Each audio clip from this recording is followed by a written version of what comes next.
Hello friends, welcome to my YouTube channel. എൻ്റെ YouTube ചാനലിലേക്ക് എല്ലാവർക്കും ഒരിക്കൽ കൂടി സ്വാഗതം. എൻ്റെ പേര് അർജുൻ. ഞാനിന്ന് നമ്മുടെ മൊബൈലിൻ്റെ 4G ഇൻ്റർനെറ്റ് സ്പീഡിൽ ഉണ്ടാകുന്ന പ്രശ്നങ്ങളെക്കുറിച്ചാണ് നിങ്ങളുമായിട്ട് ഷെയർ ചെയ്യുന്നത്.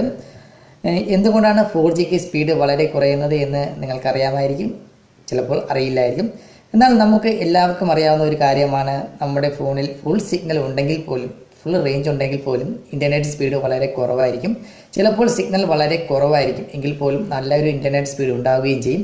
അതെന്തുകൊണ്ടാണ് അങ്ങനെ സംഭവിക്കുന്നത് എന്നുള്ളത് നമുക്ക് ഈ വീഡിയോയിലൂടെ മനസ്സിലാക്കാം. വീഡിയോ മുഴുവനായിട്ടും കാണുക. ഇഷ്ടപ്പെട്ടാൽ ഈ വീഡിയോയ്ക്ക് ലൈക്ക് ചെയ്യുക, അതോടൊപ്പം ഞങ്ങളുടെ ചാനൽ സബ്സ്ക്രൈബ് ചെയ്യുക.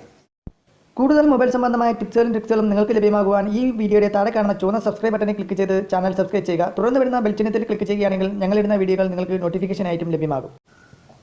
അപ്പോൾ ഈ വീഡിയോയിലേക്ക് കടക്കുന്നതിന് മുന്നാടിയായിട്ട് എന്തുകൊണ്ടാണ് സിഗ്നൽ സംബന്ധമായി 4Gക്ക് റേഞ്ചിൻ്റെ പ്രശ്നം വരുന്നത് എന്നുള്ളത് നിങ്ങൾ അറിയേണ്ടതാണ്. കാരണം മൊബൈലിൻ്റെ ഇൻ്റർനെറ്റ് സ്പീഡ് സിഗ്നലുമായി ബന്ധപ്പെട്ട് കിടക്കുന്ന ഒന്നാണ്. അതിനെക്കുറിച്ചുള്ള വീഡിയോ ഓൾറെഡി ഞാൻ ഈ യൂട്യൂബ് ചാനലിൽ അപ്ലോഡ് ചെയ്തിട്ടുണ്ട്. ആ വീഡിയോ കണ്ടിട്ടില്ലാത്തവർ ആ വീഡിയോ കാണുക. ആ വീഡിയോയുടെ ലിങ്കും ഈ വീഡിയോയുടെ ഡിസ്ക്രിപ്ഷന് ആ വീഡിയോയുടെ ലിങ്ക് ഈ വീഡിയോ ഡിസ്ക്രിപ്ഷനിൽ ഞാൻ കൊടുത്തിട്ടുണ്ട്. തീർച്ചയായിട്ടും ആ ലിങ്കിൽ ക്ലിക്ക് ചെയ്തുകൊണ്ട് ആ വീഡിയോ നിങ്ങൾക്ക് കാണാവുന്നതാണ്. അപ്പോൾ ഞാൻ കഴിഞ്ഞ വീഡിയോയിൽ പറഞ്ഞിരുന്നു, ഇൻ്റർനെറ്റിൻ്റെ സ്പീഡ് എന്നത് സിഗ്നലിൻ്റെ ഫ്രീക്വൻസിയുടെ അടിസ്ഥാനത്തിലാണെന്നുള്ളത്. അതായത് സിഗ്നലിൻ്റെ ഫ്രീക്വൻസി കൂടുന്തോറും ഇൻ്റർനെറ്റിൻ്റെ സ്പീഡ് കൂടും. പക്ഷേ അതോടൊപ്പം സിഗ്നൽ കൂടുതൽ സ്ഥലങ്ങളിൽ എത്തിപ്പെടാനുള്ള ശേഷി കുറയുകയും ചെയ്യും. കാരണം എന്ന് പറയുന്നത്, ഫ്രീക്വൻസി കൂടുന്തോറും സിഗ്നലിന് വളഞ്ഞു പോകാനുള്ള ശേഷി കുറയും എന്നുള്ളത് കൊണ്ടാണ്. അതുകൊണ്ട് തന്നെ ചെറിയ തടസ്സങ്ങൾ പോലും 4G സിഗ്നൽ നമ്മുടെ മൊബൈൽ എത്തിച്ചേരുക വളരെയേറെ പ്രയാസം നേരിടുന്ന ഒന്നാണ്. അതുകൊണ്ട് തന്നെ, അതായത് തടസ്സങ്ങൾ കൊണ്ട് 4Gയുടെ സിഗ്നൽ ഡ്രോപ്പ് ആകും എന്നുള്ളത് കൊണ്ട്, അതായത് സിഗ്നൽ മൊബൈലിൽ എത്തിച്ചേരാൻ പ്രയാസകരമാണ് എന്നുള്ളത് കൊണ്ട് തന്നെ 4G വ്യത്യസ്ത ഫ്രീക്വൻസികളിലുള്ള ധാരാളം ബാൻഡുകളായിട്ടാണ് തരംതിരിച്ചിട്ടുള്ളത്. അതായത് ഫ്രീക്വൻസി കുറഞ്ഞ ബാൻഡുകളുമുണ്ട്, കൂടിയ ബാൻഡുകളുമുണ്ട്. ഇന്ത്യയിൽ സപ്പോർട്ട് ചെയ്യുന്ന 4G ബാൻഡുകളാണ് ബാൻഡ് 7, ബാൻഡ് 3, ബാൻഡ് 40. ബാൻഡ് 5ലെ ഫ്രീക്വൻസി എന്ന് പറയുന്നത് 850 മെഗാഹെർട്സും ബാൻഡ് 3യുടെ ഫ്രീക്വൻസി എന്ന് പറയുന്നത് 1800 മെഗാഹെർട്സും ബാൻഡ് 40യുടെ ഫ്രീക്വൻസി എന്ന് പറയുന്നത് 2300 മെഗാഹെർട്സുമാണ്. അപ്പോൾ തീർച്ചയായിട്ടും നമ്മളിത് അറിഞ്ഞിരിക്കണം. കാരണം ഇന്ത്യയിലാണ് നമ്മൾ മൊബൈൽ ഉപയോഗിക്കുന്നത് എങ്കിൽ തീർച്ചയായിട്ടും ഈ 3 ബാൻഡുകളിലായിരിക്കും നമ്മുടെ മൊബൈലിൽ ഇൻ്റർനെറ്റ് ലഭ്യമാവുക. അപ്പോൾ മറ്റ് രാജ്യങ്ങളിൽ വേറെ ഫ്രീക്വൻസിയിലുള്ള വേറെ ബാൻഡുകളായിരിക്കും ലഭ്യമാവുക. അപ്പോൾ ഇതിൽ നിന്ന് തന്നെ നമുക്ക് മനസ്സിലാക്കാൻ സാധിക്കും, ബാൻഡ് 5 എന്ന് പറയുന്നത് ഇൻ്റർനെറ്റ് സ്പീഡ് വളരെ കുറവുള്ള ഒരു ബാൻഡാണ്. കാരണം 850 മെഗാഹെർട്സ് ഫ്രീക്വൻസി മാത്രമേ അതിനുള്ളൂ. അതുകൊണ്ട് തന്നെ ഇൻ്റർനെറ്റിൻ്റെ സിഗ്നൽ, അതായത് മൊബൈലിൽ സിഗ്നൽ വളരെ നല്ല ഫ്രീക്വൻസി, നല്ല ലെവൽ ഉണ്ടെങ്കിൽ പോലും, അതായത് നല്ല സിഗ്നൽ ഉണ്ടെങ്കിൽ പോലും നമുക്ക് ഇൻ്റർനെറ്റിൻ്റെ സ്പീഡ് വളരെ കുറച്ച് മാത്രമേ ലഭ്യമാവുകയുള്ളൂ. എന്നാൽ ഫ്രീക്വൻസി ലെവൽ കുറവുള്ളത് കൊണ്ട് തന്നെ നമുക്ക് ആ ഒരു സിഗ്നലിന് വളഞ്ഞു പോകാനുള്ള ശേഷി കൂടുതലുള്ളത് കൊണ്ട് തന്നെ കൂടുതൽ ദൂരത്തിലേക്ക് ഈ ഒരു സിഗ്നൽ എത്തിച്ചേരാം. അതുകൊണ്ട് തന്നെ ടവറിൽ നിന്ന് എത്ര ദൂരെയാണെങ്കിൽ പോലും, ഏകദേശം എത്ര ദൂരമാണെങ്കിൽ പോലും നമുക്ക് 4G കിട്ടുവാൻ ഈ ബാൻഡ് 5 നമ്മളെ സഹായിക്കും എന്നുള്ളതാണ്.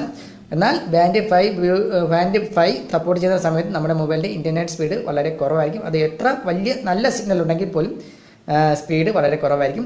എന്നാൽ ബാൻഡ് 3 ആണ് നമ്മുടെ മൊബൈൽ സപ്പോർട്ട് ചെയ്യുന്ന സമയത്താണെങ്കിൽ 1800 മെഗാഹെർട്സ് ആണ് അതിൻ്റെ ഫ്രീക്വൻസി എന്ന് പറയുന്നത്. അതുകൊണ്ട് തന്നെ വളരെ ഏകദേശം ഒരു ആവറേജ് ഇൻ്റർനെറ്റ് സ്പീഡ് നമുക്ക് അതിൽ നിന്ന് ലഭ്യമാകും. അതായത് സ്പീഡ് വളരെ കുറഞ്ഞ സ്പീഡുമല്ല, എന്നാൽ വളരെ കൂടിയ സ്പീഡുമല്ല എന്നുള്ള രീതിയിൽ ഒരു ആവറേജ് സ്പീഡ് ലഭ്യമാകും.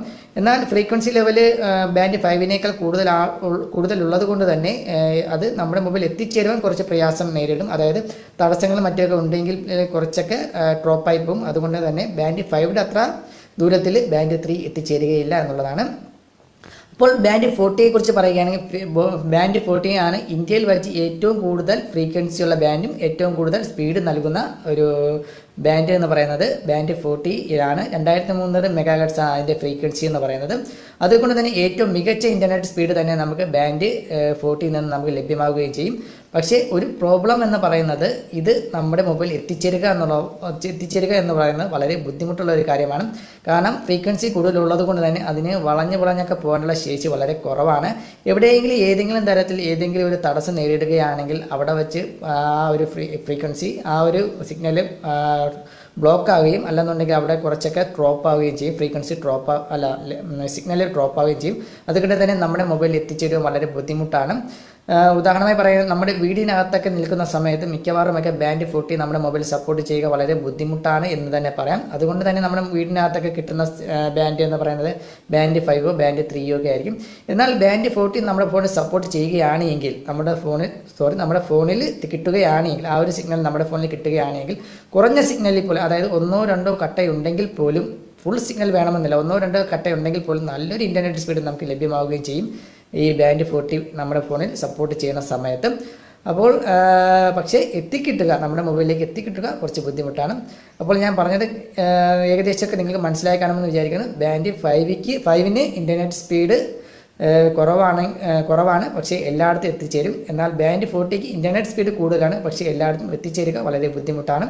അപ്പോൾ ഇതിനെക്കുറിച്ച് കൂടുതൽ നിങ്ങൾക്ക് മനസ്സിലാകണമെന്നുണ്ടെങ്കിൽ ഇതിൻ്റെ മുന്നാടിയുള്ള വീഡിയോ നിങ്ങൾക്ക് കാണുകയാണെങ്കിൽ ഇതിനെക്കുറിച്ച് കുറച്ചും കൂടെയൊക്കെ നിങ്ങൾക്ക് വ്യക്തമായി മനസ്സിലാക്കാൻ സാധിക്കും. അപ്പോൾ ഫ്രണ്ട്സ്, ഞാൻ ഈ പറഞ്ഞ കാര്യങ്ങളെല്ലാം നിങ്ങൾക്ക് മനസ്സിലായി കാണുമെന്ന് വിചാരിക്കുന്നു. എന്തെങ്കിലും ഒരു ഡൗട്ട് ഈ ഒരു വീഡിയോയെക്കുറിച്ച് നിങ്ങൾക്കുണ്ട് എങ്കിൽ ഈ വീഡിയോയുടെ താഴെ നിങ്ങൾ കമൻറ്റ് ചെയ്യുക, ഞാൻ തീർച്ചയായിട്ടും അതിന് റീപ്ലൈ നൽകുന്നതായിരിക്കും. അപ്പോൾ ഈ വീഡിയോ ഇഷ്ടപ്പെട്ടുവെങ്കിൽ ഈ വീഡിയോയ്ക്ക് ലൈക്ക് ചെയ്യുക, ഷെയർ ചെയ്യുക, ഞങ്ങളുടെ ചാനൽ സബ്സ്ക്രൈബ് ചെയ്യുക. അടുത്ത നല്ല വീഡിയോ വീണ്ടും കാണാം.